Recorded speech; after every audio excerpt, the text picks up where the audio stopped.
Chapter 26. It was a cold, cheerless camp. Tired from the hard pace they had been keeping up, the rangers ate a cold meal. Bread, dried fruit, and cold meat once more, washed down with cold water from their canteens. Will was beginning to hate the sight of the virtually tasteless hard rations they carried. Then Halt took the first watch as Will and Gillen rolled themselves into their cloaks and slept. It wasn't the first rough camp that Will had endured since his training period began. But this was the first time there wasn't the slight comfort of a crackling fire, or at least a bed of warm coals to sleep by. He slept fitfully, uncomfortable dreams chasing through his subconscious. Dreams of fearful creatures, strange and terrifying things that stayed just outside the consciousness, but close enough to the surface that he felt their presence and was unsettled by them. He was almost glad when Halt shook him gently awake for his watch. The wind was scudding clouds across the moon. The moaning song of the stones was stronger than ever. Will felt a weariness of spirit and wondered if the stones had been designed to wear people down like this. The long grass around them hissed a counterpoint to the far-off keening. Halt pointed to a spot in the heavens, indicating an angle of elevation for Will to remember. "When the moon reaches that angle," he told the apprentice, "turn the watch over to Gillen." Will nodded, rousing himself and standing to stretch his stiff muscles. He picked up his bow and quiver and walked to the bush Halt had selected as a vantage point. Rangers on watch never stayed in the open by the campsite, but always moved away 10 or 20 meters and found a place of concealment. That way, strangers coming upon the campsite would be less likely to see them.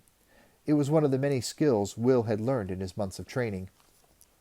He took 2 arrows from the quiver and held them between the fingers of his bow hand. He would hold them thus for the next 4 hours of his watch. If he needed them, there would be no excessive movement as he took an arrow from his quiver, movement that might alert an attacker. Then he flipped the cowl of his cloak over his head so that he would merge into the irregular shape of the bush.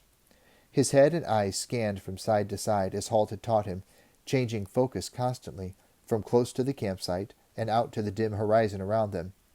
That way his vision would not become fixated on one distance and one area, and he'd stand a better chance of seeing movement. From time to time he turned slowly through a complete circle, scanning the entire ground around them, moving slowly to keep his own movement as imperceptible as possible. The keening of the stones and the hissing of wind through the grass formed a constant background. But he began to hear other noises as well, the rustling of small animals in the grass, and other, less explicable sounds. With each one, his heart raced a little faster, wondering if this might be the Kalkara, creeping in on the sleeping figures of his friends.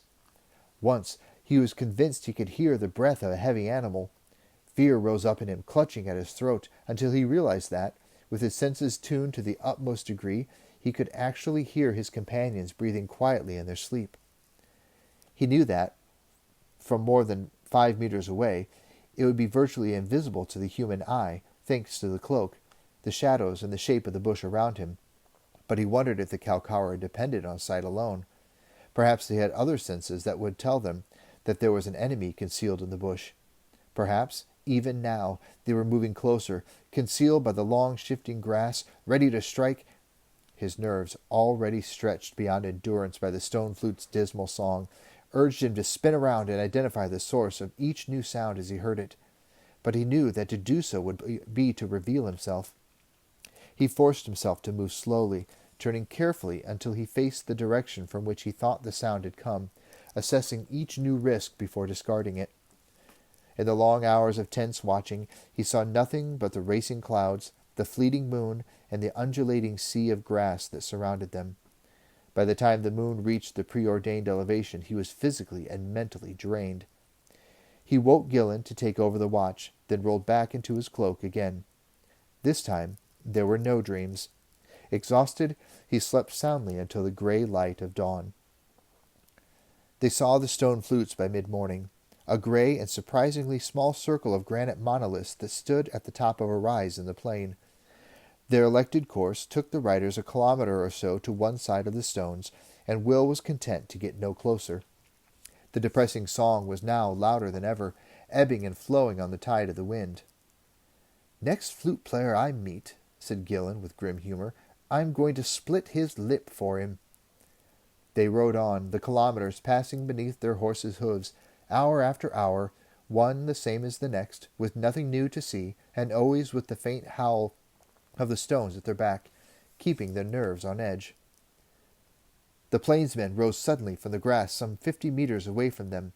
Small, dressed in grey rags, and with long hair hanging unkempt to his shoulders, he glared at them through mad eyes for several seconds. Will's heart was barely recovered from the shock of his sudden appearance when he was off, bent double and running through the grass, seeming to sink into it. Within seconds he had disappeared, swallowed by the grass. Halt was about to urge Abelard in pursuit, but stopped. The arrow he had selected instantly and laid on the bowstring remained undrawn. Gillen was also ready to shoot, his reactions every bit as sharp as Halt's.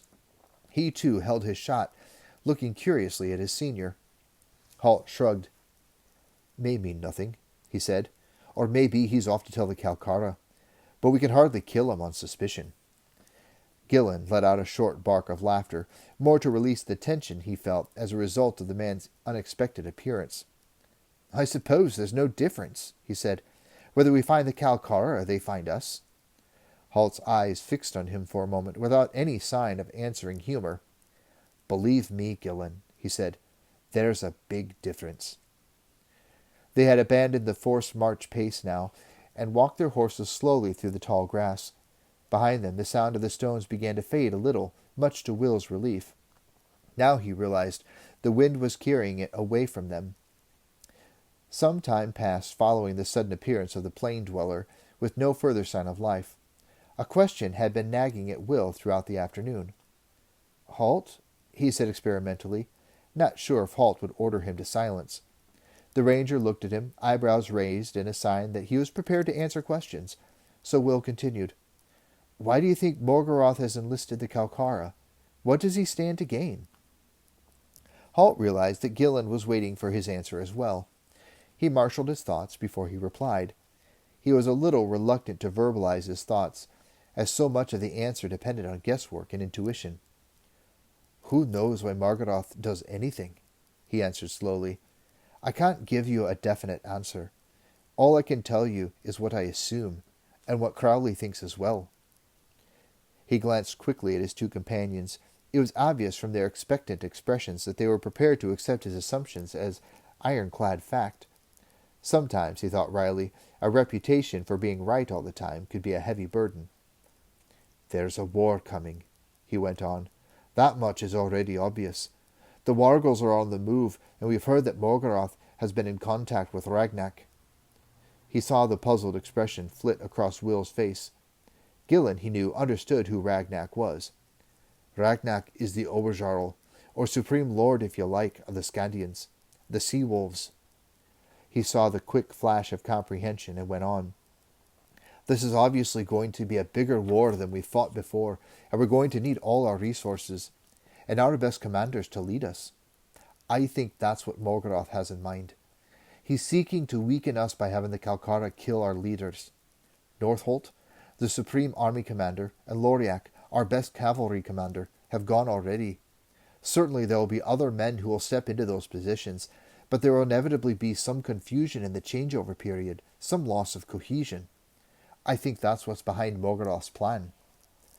Gillen said thoughtfully, "There's another aspect as well. Both those men were instrumental in his defeat last time. He's destroying our command structure and getting revenge at the same time." Halt nodded. "That's true, of course. And to a twisted mind like Morgarath's, revenge is a powerful motive." "So you think there'll be more killings?" Will asked, and Halt met his gaze steadily. "I think there'll be more attempts. Morgarath has sent them out twice with targets, and they've succeeded. I don't see any reason why they wouldn't go after others. Morgarath has reason to hate a lot of people in the kingdom. The king himself, perhaps, or maybe Baron Erold. He caused Morgarath some grief in the last war." "And so did you," Will thought, with a sudden flash of fear from his teacher. He was about to voice the thought that Halt might be a target when he realized that Halt was probably well aware of the fact himself. Gillen was asking the older ranger another question. "One thing I don't understand. Why do the Kalkara keep returning to their hideout? Why not just move from one victim to the next?" I suppose that's one of the few advantages we do have, Halt told them. They're savage and merciless and more intelligent than wargles, but they're not human. They are totally single-minded. Show them a victim and they'll hunt him down and kill him or die themselves in the attempt. But they can only keep track of one victim at a time. Between killings they'll return to their lair. Then Morgarath, or one of his underlings, will prime them for their next victim and they'll head out again. Our best hope is to intercept them on the way if they've been given a new target, or kill them in their lair if they haven't. Will looked for the 1,000th time at the featureless grass plain that lay before them. Somewhere out there, the two fearsome creatures were waiting, perhaps with a new victim already in mind. Halt's voice interrupted his train of thought. "Sun's going down," he said. "We may as well camp here." They swung down swiftly from their saddles, easing the girths to make their horses more comfortable. "That's one thing about this blasted place," Gillen said, looking around them. "One spot is as good as another to camp, or as bad." Will woke from a dreamless sleep at the touch of Halt's hand on his shoulder. He tossed back the cloak, glanced at the scudding moon overhead, and frowned. He couldn't have been asleep for more than an hour. He started to say so, but Halt stopped him, placing a finger to his lips for silence. Will looked around and realized Gillen was already awake, standing above him, his head turned to the northeast, back the way they had come, listening. Will came to his feet, moving carefully to avoid any undue noise. His hand was automatically gone to his weapons, but he relaxed as he realized there was no immediate threat. The other two were listening intensely. Then Halt raised a hand and pointed to the north. "There it is again," he said softly. Then Will heard it. Above the moaning of the stone flutes and the sighing of the wind through the grass, the blood froze in his veins. It was a high-pitched, bestial howl that ululated and climbed in pitch, an inhuman sound carried to them on the wind from the throat of a monster. Seconds later, another howl answered the first. Slightly deeper in pitch, it seemed to come from a position a little to the left of the first. Without needing to be told, Will knew what the sounds meant. "It's the Kalkara," Halt said grimly. "They have a new target, and they're hunting."